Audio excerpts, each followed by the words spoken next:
Bonsoir à tous. Alors dans la capsule de ce soir, nous allons aborder un phénomène vital pour la cellule, le phénomène de la mitose. Nous avons vu dans la capsule précédente, le numéro 4, les mécanismes de la duplication ou la réplication de la molécule d'ADN. Cette réplication qui est nécessaire à la cellule d'entamer le phénomène de la mitose. Alors pour cette raison, on peut tout simplement dire que la transformation de l'information génétique d'une cellule à une autre s'effectue par la mitose. On peut donner bien évidemment une petite définition. La mitose est un phénomène biologique ou cellulaire qui aboutit à la formation de deux cellules filles identiques et semblables à la cellule mère. La mitose assure la croissance et le renouvellement cellulaire. La mitose se déroule en 4 phases: la prophase, la métaphase, l'anaphase et la télophase.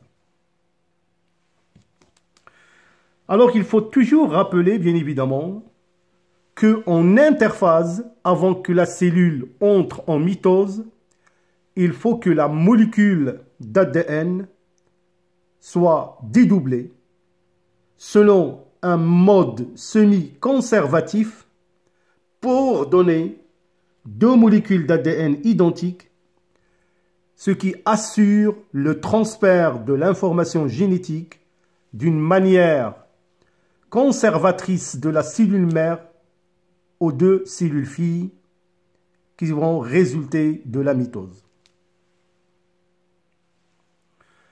Alors donc, après cette phase de réplication et le passage dans la phase 2, la phase G2, qui est une partie de croissance pour la cellule, alors la cellule va passer par 4 phases que je viens de citer: la prophase, la métaphase, l'anaphase et la télophase, que nous allons bien évidemment détailler par la suite.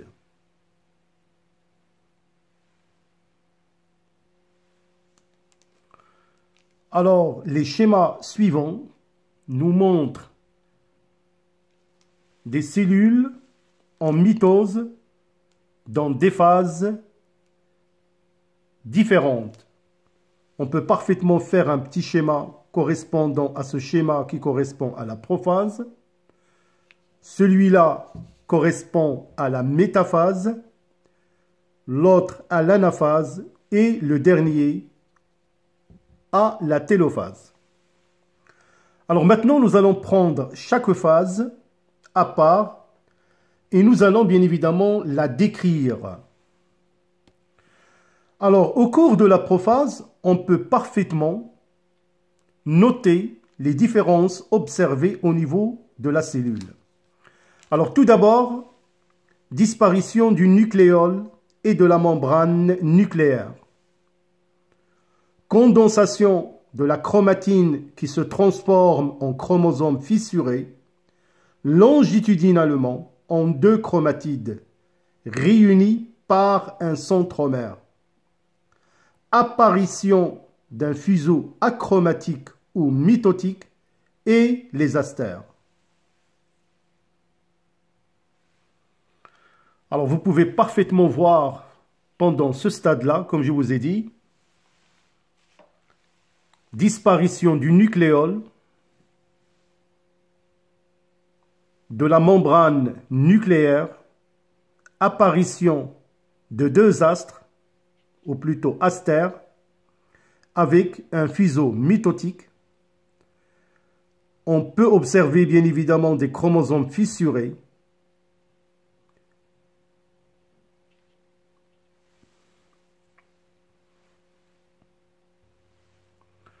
Alors voilà, on peut voir parfaitement une cellule dans la phase de prophase.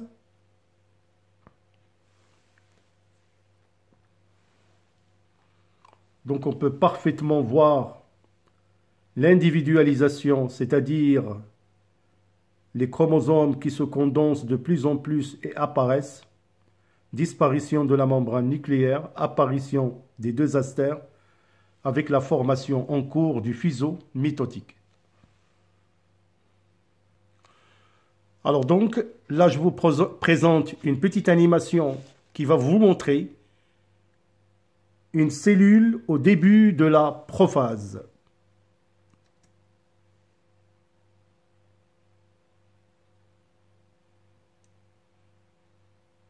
Donc, condensation de la chromatine, duplication,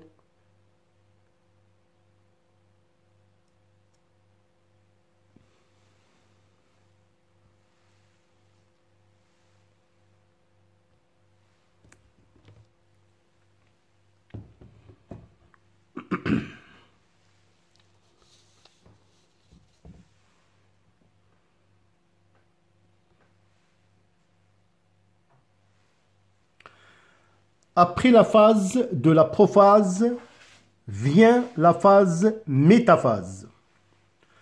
Alors pendant cette phase, on assiste à une condensation maximale des chromosomes clivés, regroupement des centromères dans le plan équatorial du fuseau de division en formant ce qu'on appelle une plaque équatoriale où chaque chromosome métaphasique est lié au niveau du centromère par de fibres chromosomiques au pôle de la cellule.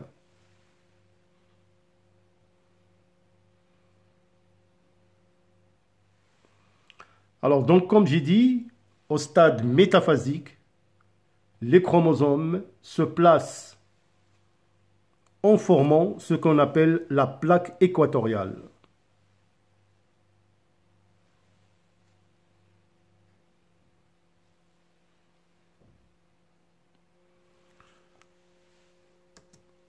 Alors, le stade métaphasique. Donc, formation du chromosome au niveau de la plaque équatoriale.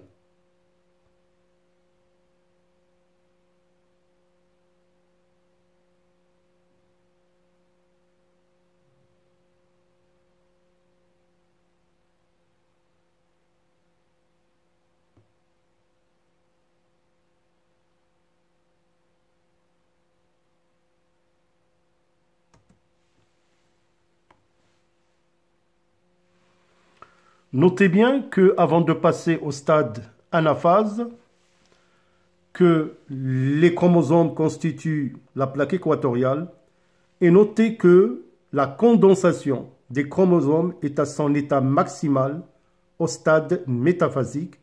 C'est à ce niveau qu'on peut parfois établir le karyotype, c'est-à-dire la carte chromosomique d'un individu, parce que les chromosomes sont très visibles et atteignent leur condensation maximale.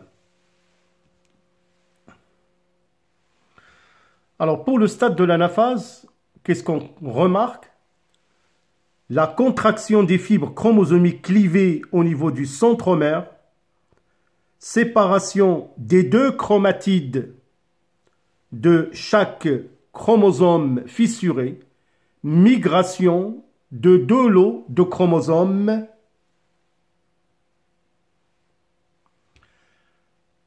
fils vers les deux pôles de la cellule. C'est ce qu'on appelle l'ascension polaire. Alors on peut parfaitement voir le schéma de l'anaphase. Donc notez ici qu'on a choisi une cellule diploïde 2N chromosome égal à 4 chromosomes.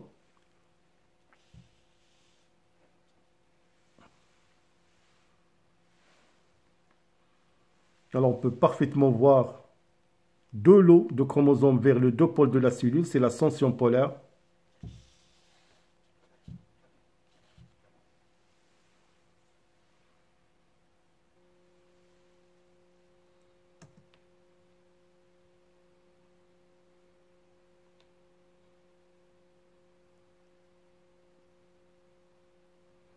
Donc, vous pouvez parfaitement voir l'ascension polaire. Donc, séparation des chromosomes au niveau du centromère. Chaque lot de chromosomes migre vers un pôle de la cellule.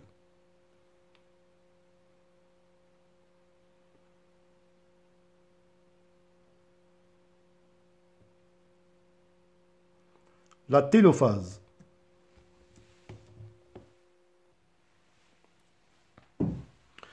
Alors, pour la télophase, on assiste à un regroupement, décondensation des chromosomes et formation d'un noyau dans chaque pôle de la cellule.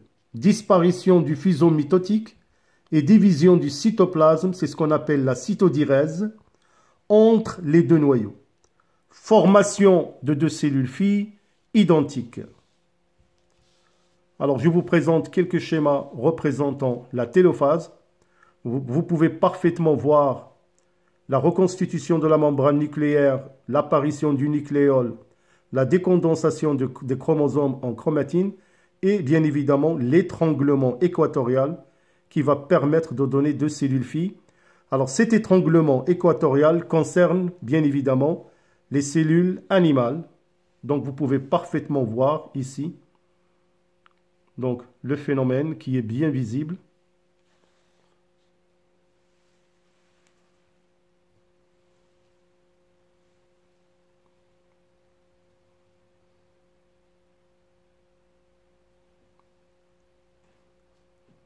Alors on peut parfaitement voir apparition du nucléole, la membrane nucléaire, deux cellules filles en formation, étranglement équatorial appelé aussi cytokinésis en anglais.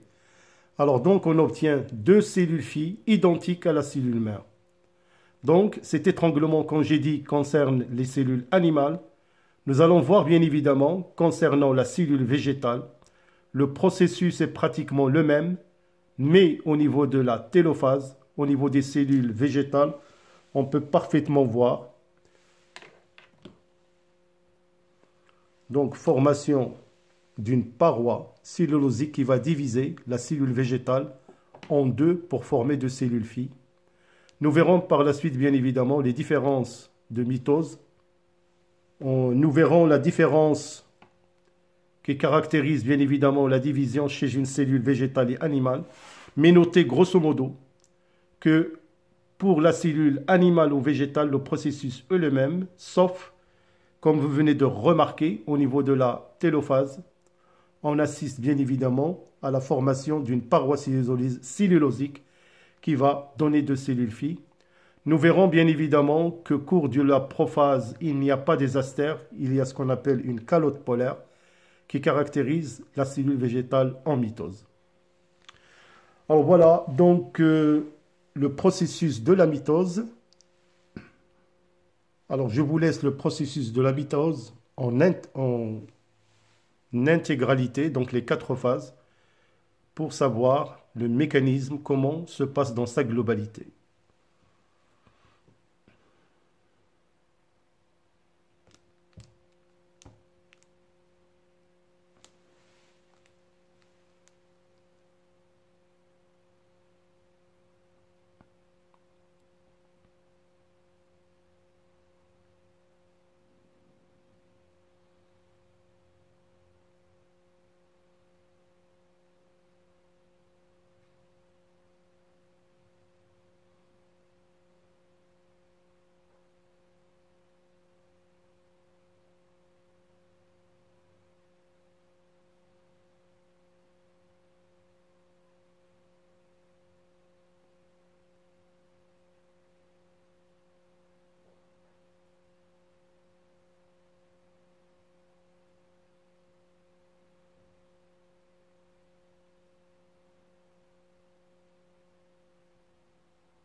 Alors donc voilà les phases, les 4 phases de la mitose. Donc ce processus biologique important, il permet la croissance, le renouvellement des êtres vivants. Nous verrons dans le cours de ce grand chapitre de l'information génétique un autre processus de division qui est la méiose, qui permet la formation ou la genèse des gamètes, c'est-à-dire les cellules sexuelles qui vont intervenir dans le phénomène de la fécondation et qui vont bien évidemment faire l'objet de la transmission des caractères héréditaires. Dans la capsule suivante, nous allons entamer un autre processus concernant l'information génétique. C'est le mécanisme de la transcription de la molécule d'ADN dans le but, bien évidemment, de synthétiser des protéines au niveau du cytoplasme cellulaire.